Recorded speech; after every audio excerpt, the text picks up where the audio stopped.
I'm going to walk you all through how to do a drain and fill on a 2019 RAV4. I'm going to put little notes and whatnot on the screen around here. I will preface at the beginning, I do sometimes talk a little bit and mention more for maybe people who are a little bit more inexperienced. Feel free to move through parts if you need to, but I do this just to help people who maybe don't understand stuff or are new to this.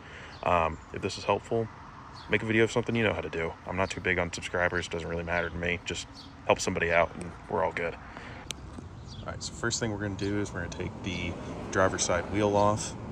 Make sure your car is properly jacked. There's jacking points underneath. Make sure you have enough clearance underneath. And again, make sure your vehicle is secure and not gonna move on you. Even have something additional to support it, just in case. Okay, so on the driver's side, you've got two 10mm bolts, and then this little panel plug here. We're gonna pull this out, take this off. Behind this is the fill plug. You are going to check to make sure you can open this before you do anything else. You do not want to drain your fluid and be left with an empty transmission.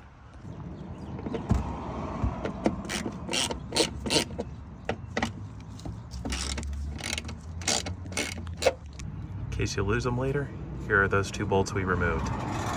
Looks like there's a little thread lock on them. All right, you can use a pick or a little panel popper. Get this underneath. We're gonna pop this guy out. Okay, so I'm gonna give you the lay of the land. So we've removed that cover. That right there where it says WS, I'm gonna zoom in. That right there is your fill plug. It says WS for World Standard. So you don't wanna put just anything in there. It's World Standard transmission fluid. So again, we're gonna crack this open, make sure we can get it open before we do anything else here. So what you'll need is a 24mm socket for that fill plug. Double check if that's the same for yours. I've read online that some people said 22mm. Mine was 24, so just double check that when you go to unscrew that. Okay, mine fought me a little bit when it first came out, but should be good to go. So we're gonna move forward with this repair. All right, next up, we're gonna remove the skid plate underneath. That way we can get access to the transmission behind this thing here. And you'll notice, same as before, these are little panel clips. Careful, they're plastic. Over time, heat can make these brittle and they may crack. So just keep some spares on you if at all possible. Okay, so here are the panel clips. And I'm going from driver's side to passenger. There's one there, here, this little indention here, another indention over here, fifth one here, and your last one is right here. So take your pick, pop that out, come behind it, panel popper, comes right out. Then we're gonna remove these bolts here. There's two toward the rear, and then two toward the front. So unlike those back bolts, these are torque heads, but they're still 10mm. And you'll start to have the little plastic thingy come down on you. So I'm gonna go back to using both hands, but just to show you the last two screws up front here, because there's your jacking point. There's those right there along the jacking point. And then with the way it's set up, you're gonna unscrew it. That way you can pull the rest of the skid plate out. I forgot there's a 10mm here and another 10mm in here. So there's those bolts. There's that one. There's that one there, and that's the last thing. In case you lose it, this is what it looks like. Just a standard 10mm bolt. Okay, so here's another view on how you can see the underside of this. So I put the bolts the right way that you'll see them. So in that hole, you've got 10mm, the little indentions. You've got that weird, long, forever unscrewing torque, another torque, 10mm right here. Forgot to put that there. You'll maybe have some loose rocks. Keep the good ones, throw out the bad ones. And then you've got the two 10mm Phillips heads in the back. And then right here, this is where your oil cover is. That can stay on, or if you want to do this or change your oil while you're here, go for it. All right, another lay of the land thing. So this is driver's side, passenger. This is your oil pan. And if you want to do this while it's clear, go for it. But right here is our main plan of attack. This is where the drain bolt is. Again, make sure you can get your fill plug off. Then once you verified that, we're gonna go ahead and start draining this. Next up, so you're gonna need a 10 mil Allen wrench socket.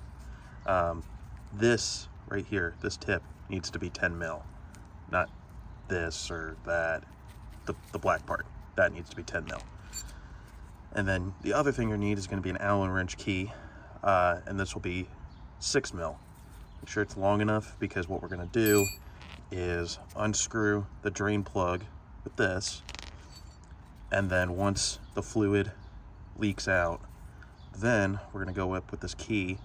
We're going to unscrew a little plastic tube and drain the rest of it out before we add more fluid in. The other important thing is make sure you have something to measure with. You can get these at a hardware store, and it comes with little ratios and certain things where you can even measure down to the ounces. I think some even have millimeters for our friends across the pond. Yeah, there it is right there, liters. So why I would recommend doing this is you want to make sure it's accurate. You don't want to put too little or too much in there. I'll talk more about that here in a bit, but we're going to put about half a quart extra in there, get it hot, right temperature, drain it, and then measure it again.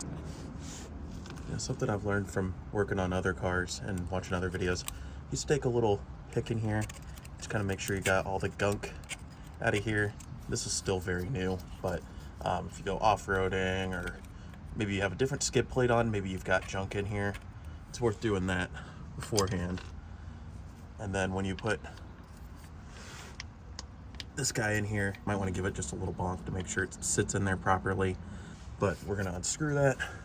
So I'm going to use a breaker bar, because it seems like somebody at some point did this before me and torqued way more than it should have been. So I'm just going to give it a few little taps here, and then I'm going to use this breaker bar rather than using my ratchet to get this off. All right, so after doing a little bit of that, we've got a plug that is loose. So again, just make sure you line this up, and here goes. Like I said, there is a little fill plug, and there's a little yellow tube that we're gonna have to unscrew. But we're gonna let the excess drip out here before we do that. All right, so this is coming to an end here, so we're gonna take our 6 mil inside and gently loosen this little plastic tube. I can't get my phone in there close enough, but you'll have to take my word for it. I'm gonna unscrew this and you'll be able to see for yourselves.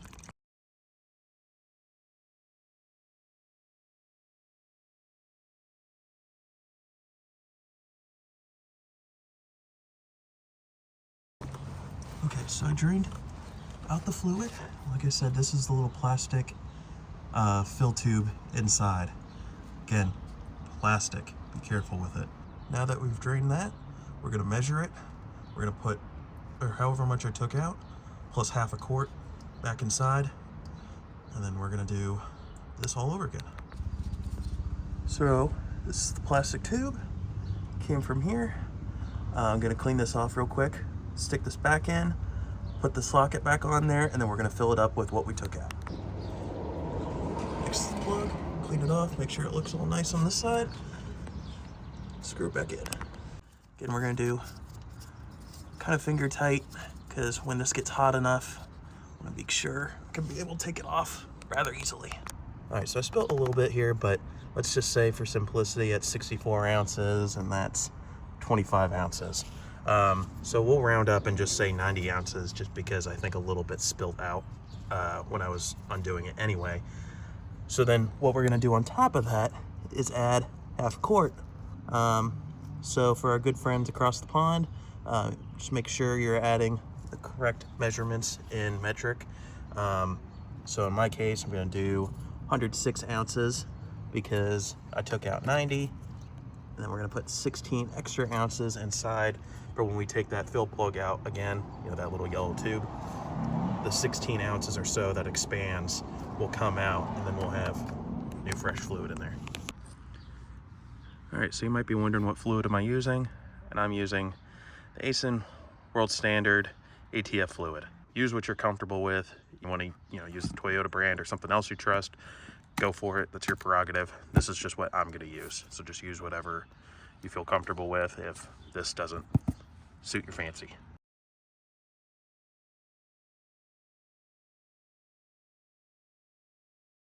Now, how do I get all that handy dandy fluid in there? Just a fluid pump. I got this at Harbor Freight for like $6, but basically you just poke a hole in the safety cap on the transmission fluid, stick this on, and then you just pump it in there. Okay, so here's the fluid adding process.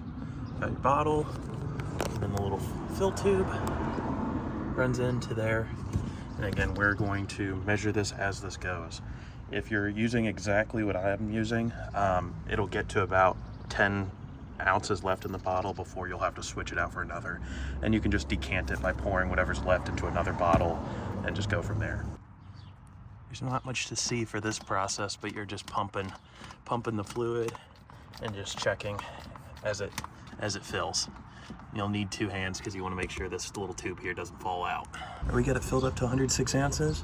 Got the fill plug back in. So now we're gonna warm this up. I've got a little OBD2 connector that I'm gonna test my temperature on. I'd recommend doing the same or seeing if there's like another way that you can do it if you don't have access to one of those, but they're pretty cheap.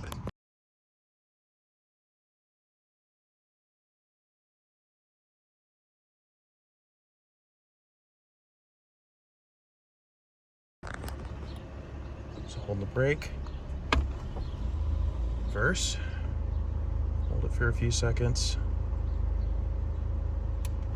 put it in neutral, again hold it for a few seconds, let it get through the system, put it in drive,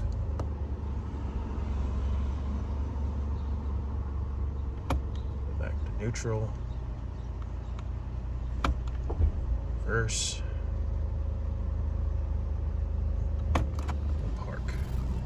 we're gonna let it sit for a bit. Didn't hear any whirring or anything goofy or feel anything out of the ordinary, other than it trying to move on me when I did reverse and drive. So we're gonna let this sit for a bit till it gets up to operating temperature, and then we're gonna check underneath. All right, so I'm at operating temperature. So we're gonna open this up while it's running, let it drip out until it's at a trickle, and then we're gonna tighten it back up.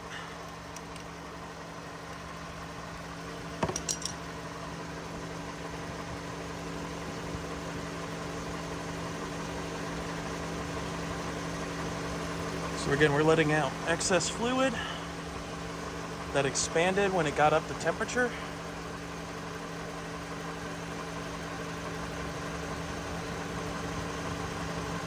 We put about 16 extra ounces in there.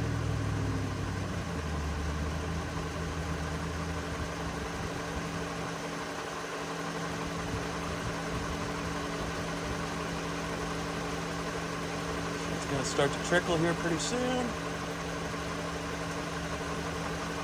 See it letting up now.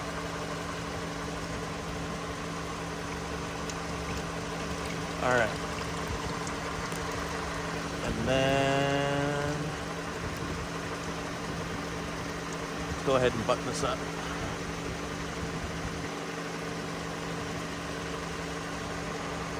All right. Fluid changed. Now, I'm going to repeat this process a couple times to get a good couple drain and fills in, but we're going to move on with the next steps once I finish those.